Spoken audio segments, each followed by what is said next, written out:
At the divine feet of Bhagavan Swami Narayan and my Guru Hari, Param Pujya Pramukh Swami Maharaj and Param Pujya Mahant Swami Maharaj.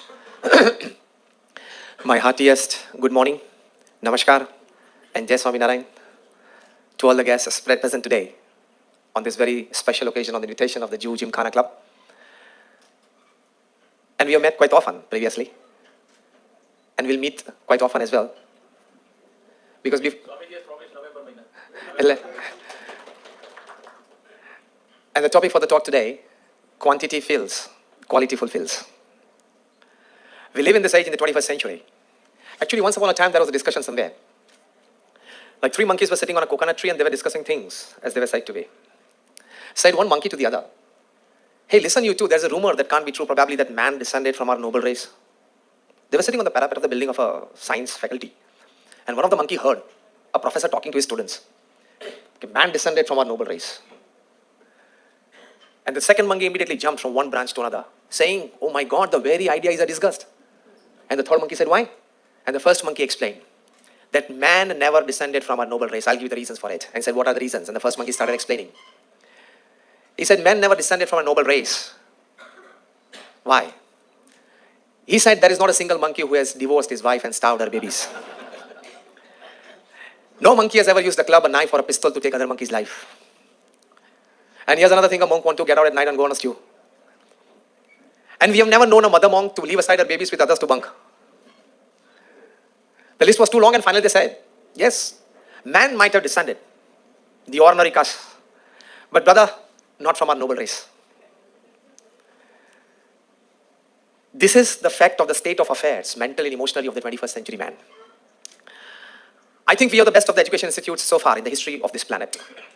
Yes or no? We have the best infrastructure at present than at any other time in history. Yes or no? Yeah. And yet our humanity is a diseased one. Mankind is in urgent need, SOS, of some more morality and spirituality. As Dr. Sarvepalli Radhakrishnan used to say, that we have the best of refrigerators, the best of computers, and the best of machinery so far, but the worst of humans. Man has learned to swim like a fish in water.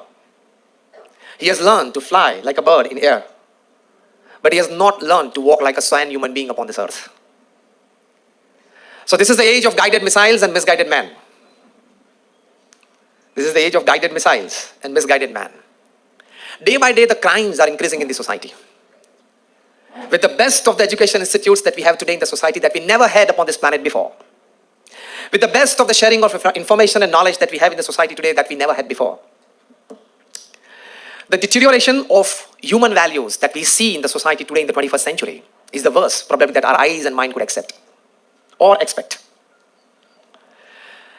As the great American President Lyndon Johnson used to say, mankind is in urgent need of something spiritual, something more moral. Because I tell you, the worst crimes upon this earth are performed by the most educated people. Illiterate people, if they steal, they will steal a few hundred or a few thousand rupees. And literate people with power, if they steal, they can go to 50,000 crores, 1 lakh crores, 1,50,000 crores. They can do 2G, 3G, 4G, and the coming G's scams. We have run behind quantities. We have forgotten qualities in life.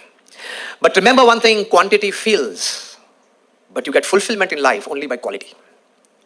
Running behind quantities in life is living a dog life, donkey life, and a cat life, basically an animal life.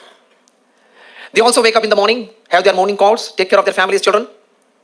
Actually, dogs and cats are more luckier than human beings. They don't have to go out 8 hours a day to earn. I don't think any donkey or any dog or cat has died because of starvation in Mumbai, is it? Yes or no? They never go out to earn, so they're more lucky than us. Wake up in the morning, enjoy, and have a carefree life. That is quantity in life. Imbibing of values in your life. Benching upon virtues in your life. An expression of a quality-filled life is ultimately total fulfillment in life. Because this is a 70 or 80-year game, you need to play well. In cricket, you need to play well in 2020, then in a test match. Our game is 80-80. Fight 10 plus minus with the grace of God. We need to play it well. And one third of the day you are sleeping. 8 hours of the day you sleep. On an average, at the end of your life. You will be sleeping for 8 hours a day. 1/3 of the day you are sleeping, straight equation, directly proportional, 1/3 of the life you will sleep. So if you live for 70 years upon this earth, 23 years of your life will go in sleep in bed. You don't know whether you exist or not.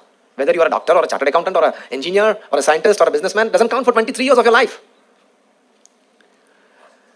So we need to give a thought to ourselves. How much of quantity? How much of time and energy to be given to quantity in life? Because running behind money, money can buy you perhaps good beds but not sleep. Money can buy you food but not appetite, hunger and digestion. Money can buy you the best houses but can't convert it into homes. Money can buy you the best health care but not health. If there are 1,000 things that money can buy and make you happy, there are 10,000 things that money cannot buy and still you are happier with that. Rather more happier with it. You need to check